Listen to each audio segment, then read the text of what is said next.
Tenemos ya en línea al asambleísta, al doctor Jimmy Candel, quien fuera rector de la Universidad de la provincia de Santa Elena.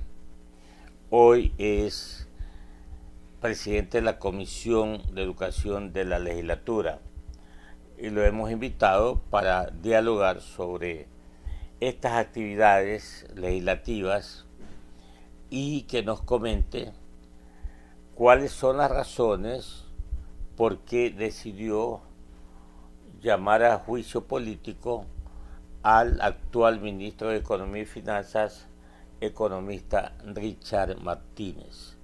Buenos días, estimado legislador Jimmy Candel. ¿Cómo le va a usted? ¿Cómo está su importante salud y la de la familia, por cierto, allá en la provincia de Santa Elena? Gracias a Dios, bien, mi querido economista Clever Chica, y buenos días también pues a nuestro buen amigo Lenín Artieda. Gracias a Dios, a buen recaudo, cuidándonos del coronavirus, aplicando el quédate en casa y saliendo cuando se tiene que salir con todas las precauciones del caso. Gracias a Dios, bien, mi familia, mi querido Clever, espero que la suya también y la de Lenín. Aquí estamos a su orden, mi querido economista Clever Chica, gran radiodifusor y presidente de AERE del Ecuador. Gracias, mi estimado Jimmy. Esta pregunta es al ciudadano Jimmy Candela. Todos en el Ecuador hemos sufrido muchísimo en estos meses, pero nadie se imaginó que se iban a cometer tantos actos de corrupción que han perjudicado indudablemente a los fondos del Estado, y el Estado es usted, yo y todos los ecuatorianos. Ahora se están dando algunas acciones de parte de la Fiscalía, entre ellas detenciones para investigación. Y ya es de dominio público que un ex presidente de la República como el señor abogado Abdalá Bucaram Ortiz ha sido detenido por las razones que acaba de explicar o informar nuestro compañero Lenín Artieda. Pero en lo general, ¿cuál es su opinión de estos atracos a los fondos del Estado en momentos tan difíciles, tan sensibles, que hemos pasado muchas familias acá en el Ecuador por esta crisis sanitaria? Usted, mi estimado Jimmy.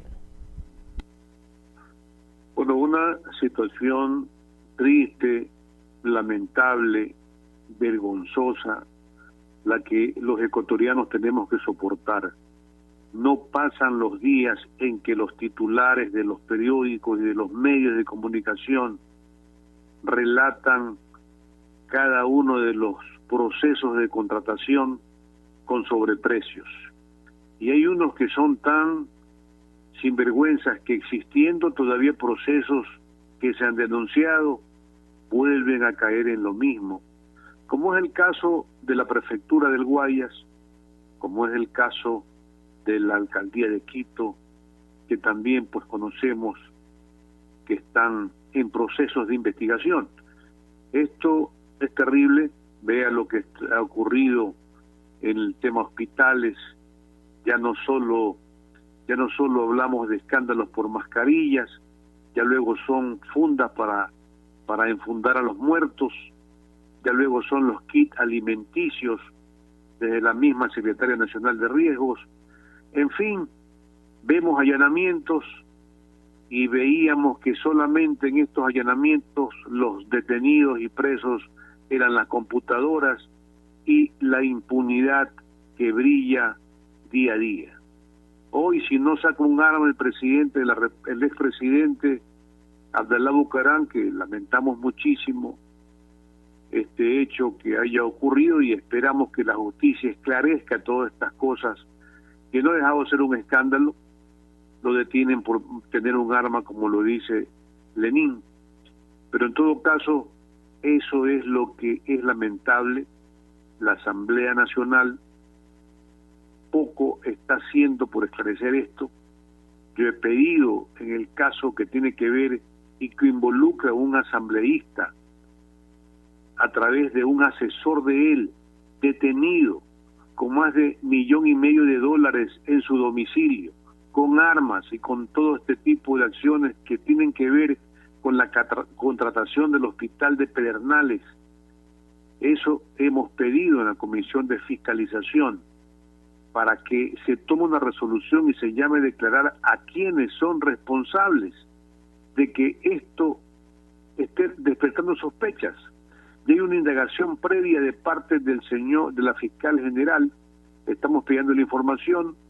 El día viernes que sesionó la Comisión de Fiscalización, el día lunes que sesionó la Comisión de Fiscalización, se me propuso que conforme una subcomisión para tratar este tema que tiene que ver con el hospital de Pedernales.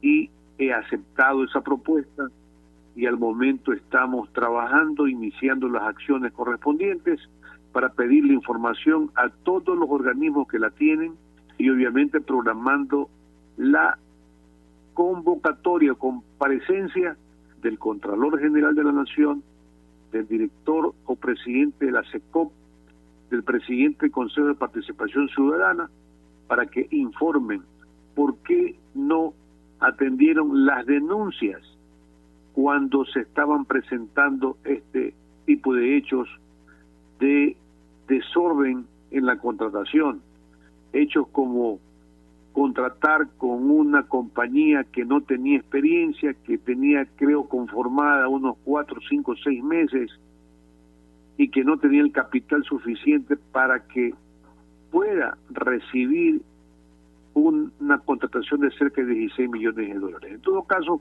eso está en marcha, mi querido Clever. Aspiramos que esto se mantenga y persista en cuanto a buscar que el control político, que es la función que le corresponde cumplir a la Comisión de Fiscalización, se la realice. La parte penal, la parte de investigación, le corresponde a la Fiscalía y a los jueces. A nosotros nos corresponde el control político porque está involucrado un empleado de la Asamblea Nacional, un asesor del asambleísta Daniel Mendoza. 7 de la mañana, 18 minutos, en Caché FM 90.9 en Guayas Los Ríos y en Santa Elena 94.9 en la provincia de Santa Elena, Huancavelica 8:30 AM. Estamos dialogando con el legislador Jimmy Candel, presidente de la Comisión de Educación de la Legislatura, ex rector de la Universidad de la provincia de Santa Elena. Mi estimado Jimmy, siempre tenemos que apoyar a la educación desde todo punto de vista. Y ustedes, desde la legislatura, y no podía ser de otra manera, usted ha sido rector, ha sido docente universitario. Usted tiene que luchar para mejorar la educación superior, en este caso particular, especialmente para los estudiantes y para mejorar también las remuneraciones de los profesores. Esa es la base, o esos son los factores determinantes de la estructura universitaria.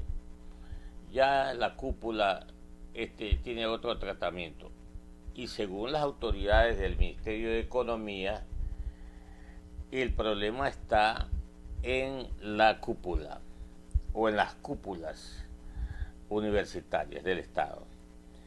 Mi pregunta es, al margen de que tenga o no razón usted y los demás legisladores, ¿no cree que ha sido tarde este posible juicio político al ministro de Economía, teniendo en cuenta que hoy el Ecuador está abocado en renegociar sus obligaciones con sus acreedores, y este es un proceso muy complejo, demasiado complejo, ante las limitaciones que tiene el país de carácter económico.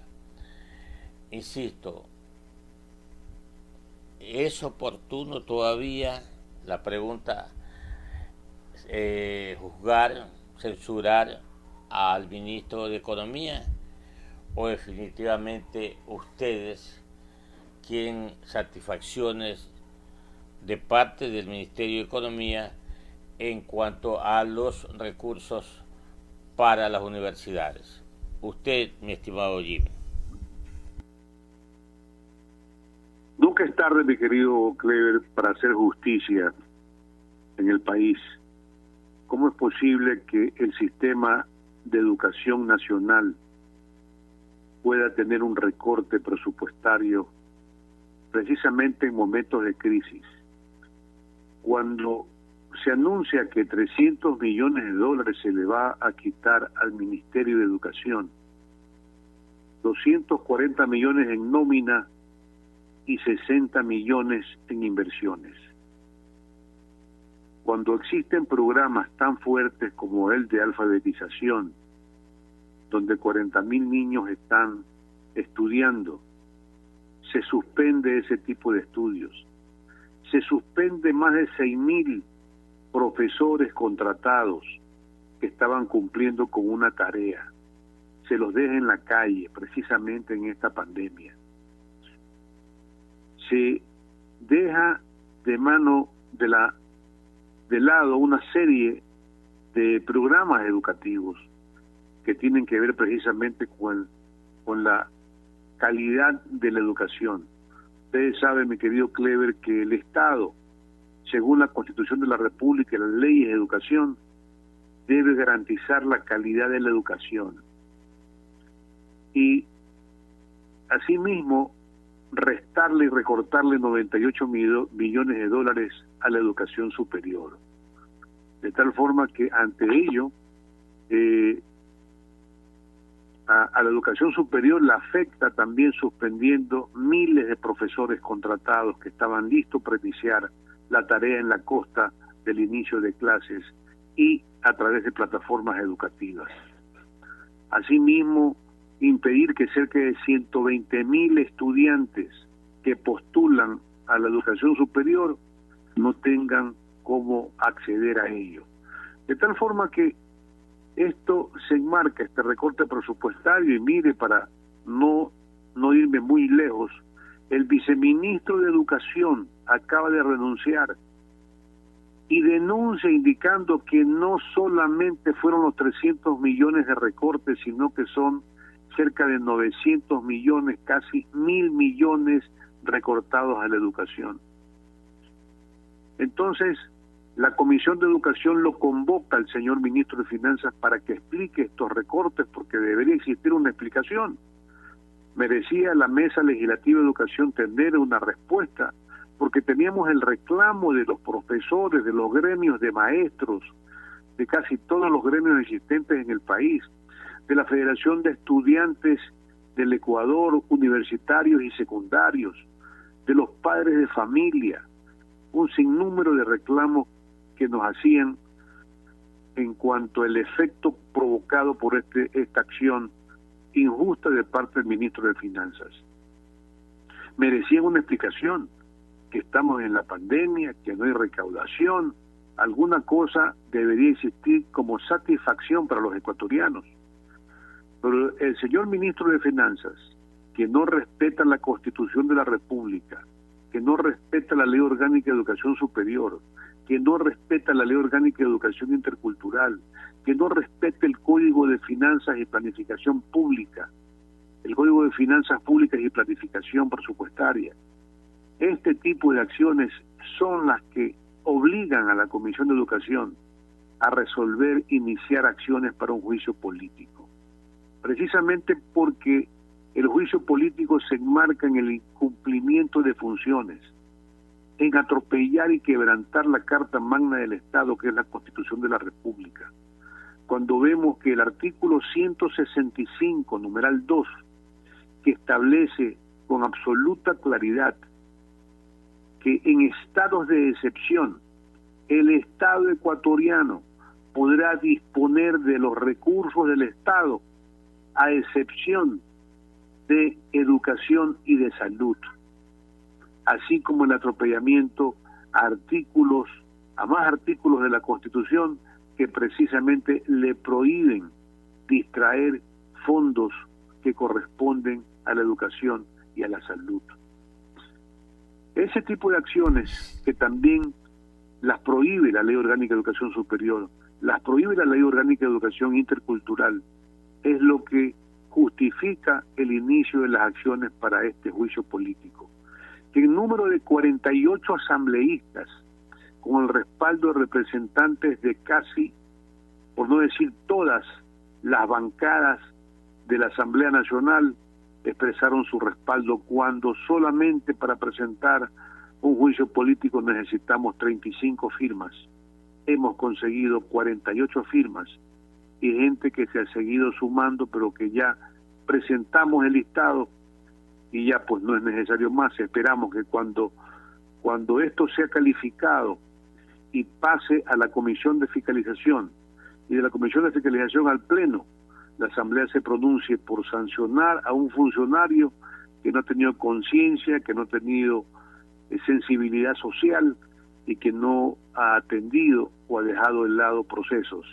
Pero sí existieron fondos, sí hubo cómo comprometer fondos para pagar a los tenedores de los bonos del Estado, de la deuda externa.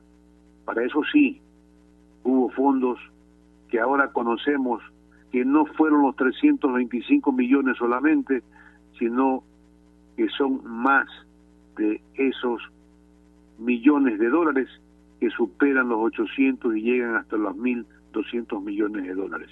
Conocidos claramente por la información que ha salido y que le hemos conocido. Y que le hemos pedido a este ministro que nos envíe el listado de los tenedores de la deuda y que hasta ahora la quiere enviar. ¿Por qué no quiere hacer conocer al país quiénes son los que a quienes se les ha tenido que pagar esta deuda? Muchas acciones que dejan mucho que desear y que aspiramos que sean esclarecidas, porque el pueblo ecuatoriano merece una explicación de sus fondos, de sus dineros, que son parte del presupuesto del Estado. 7 de la mañana, 28 minutos en Huancavilca 830M y Caché FM. Estamos dialogando aquí con el señor legislador Jimmy Candel, presidente de la Comisión de Educación de la legislatura. Solamente una cosita, mi estimado Jimmy, los bonos siempre se dan al portador, nunca son nominativos, porque si no se pudieran transar en el mercado. Usted, Lenín, adelante con las inquietudes para el legislador Jimmy Candel. Gracias, economista. Doctor Candel, muy buenos días. A ver, lo que más tenemos en este momento son solicitudes de juicio político en contra de Richard Martínez, es ministro de Economía y Finanzas. Está la que presentó usted, la que presentaron los asambleístas Jofre Poma, Juan Lloreta, Iván Tres. También está la que ha presentado Raúl Tello del BADI, y la que ha presentado a la tarde-noche de ayer el Partido Social Cristiano Madera de Guerrero. 5 juicios políticos o 5 pedidos de juicio político contra Richard Martínez, y para ellos sí ha habido las firmas, pero con la mano en el corazón y conocedor como usted de la dinámica política de estas situaciones, a veces no siempre consecuentes, sino más bien extrañas, que suelen darse en la Asamblea Nacional, ¿cree usted, doctor Candel, que van a la hora del té a tener los votos suficientes para una eventual censura al ministro Martínez? Bien, yo creo que dependerá muchísimo de la relación que se puede existir. Primero, lo que tiene que hacer es la calificación de los juicios políticos, de las solicitudes de juicio político que cumplan con los requisitos que demanda un juicio político. Eso tendrá que pasar a la Comisión de Fiscalización, y en la Comisión de Fiscalización deberá de demostrarse con claridad, con pruebas de cargo de cada parte y descargo de cada parte, los justificativos para que se pueda iniciar el juicio político. Recuerde que hay 5, y de las cuales habría que contar cuántos votos se puede completar. Yo creo que al momento aquellos que votaron en primera instancia por estas 2 leyes están conscientes de los delitos y las acciones que ha tomado el señor ministro de Finanzas. Y yo sí creo y estoy convencido que van a existir los votos suficientes para poder censurar y destituir a este ministro de Finanzas. Creo que lo que hemos podido conversar con algunas bancadas legislativas están conscientes, porque no solamente ve usted en la Asamblea respaldo, también lo ve en el pueblo ecuatoriano, el magisterio ecuatoriano, los maestros, los estudiantes, los trabajadores de la salud. Todo el pueblo ecuatoriano sabe y está consciente de cómo ha atropellado la ley, la Constitución de la República, el señor ministro de Finanzas. Cada legislador tiene sus propuestas. Lloret en el tema salud y por las bullas de octubre y lo que ocasionó lo que pasó en octubre. El asambleísta Tello igual tiene temas que tienen que ver con la educación, con la salud, con el tema de los trabajadores, quien nos habla exclusivamente en lo que tiene que ver con la educación. Con la educación no se juega, la educación es la base del desarrollo de un país, y podía haber evitado negociando con los tenedores de la deuda y evitar que esto ocurra. Yo a veces me pongo a pensar en lo que hace un padre de familia que está debiendo, tiene una deuda para pagar algo que le están inquiriendo que pague, y sin embargo también tiene que comprar los alimentos para sus hijos que pueden sufrir hambre. Hay que negociar la deuda que se tiene, pero darle prioridad a lo que es la alimentación de sus hijos. Eso hace un padre responsable. Acá el señor ministro de Finanzas prefirió que en esta pandemia que vivíamos, que se necesitaba atender los establecimientos de salud, se les financie y se les dé recursos para que puedan atender mejor. Sin embargo, la ministra de Salud renunció precisamente porque no atendían con recursos. Y luego de eso, no solamente contento con salud, también se metió con educación. Esas cosas son las que estamos viendo la mejor fórmula posible para ello. Obviamente no podemos descartar lo que pueda hacer el gobierno nacional para impedir que comparezca el ministro de Finanzas. Tiene todas las armas para poder hacerlo. Ya vimos cómo se trabajó con el tema de el hospital de Pedernales, la bulla, el escándalo, detenidos días previos a la aprobación de esta ley. Le pregunto a usted, Clever, y a usted, Lenín, si después de que pasara la aprobación de las leyes ha seguido la investigación o ha seguido el trabajo con el tema del hospital de Pedernales. Antes, por el contrario, se ha calmado. Pero si usted dice que el gobierno tiene todas las armas y hace referencia al caso de Pedernales, lo que parecería es que hay asambleístas que tienen rabo de paja y que son sujetos de chantaje. Obviamente, por supuesto. Eso es lo que preocupa, y por eso es que, siendo yo miembro de la Comisión de Fiscalización y existiendo un miembro dentro de la comisión que está involucrado a través de un asesor de él, la comisión no diga nada. Sin embargo, llaman a la ex asambleísta Ocle, secretaria nacional de riesgos, por los kits alimenticios, que son el contrato es por $1.057.000, habiendo tantos casos más importantes como el caso del hospital de Pedernales, que suman 16.800.000, y que está de por medio un asambleísta que está el asesor de un asambleísta involucrado en ello y que está detenido. De eso no hacen caso. Por eso pedí yo cambio de orden del día, para demostrar y que la Comisión de Fiscalización demuestre que no está involucrada. Si hay alguno, el resto no tiene por qué, no tenemos que por qué pagar justos por pecadores. Por eso yo he pedido ¿Usted cree, doctor Candel, que sería una buena idea que la Fiscalía, que anda en este asunto de los allanamientos, también se dé una vueltita por la Asamblea y allane también por allí algunos? Bueno, yo pienso que sí, no sería mala idea de que se dé un poco de claridad y la Asamblea también, de por medio de facilidades para un poco mejorar la imagen tan destruida de la Asamblea Nacional cuando vemos este tipo de escándalos donde lo que más brilla, mi querido Lenín, es la impunidad. Muy bien. Gracias, doctor. Son las 7 de la mañana, 36 minutos. Mi querido Jimmy, le agradezco mucho de estar con nosotros, pero tenemos un compromiso con una cadena de la señora alcaldesa de Guayaquil. Que le vaya bien, ¿ah? Saludos. Muchas gracias, mi querido Clever, y muchas gracias, Lenín. Muy buenos días.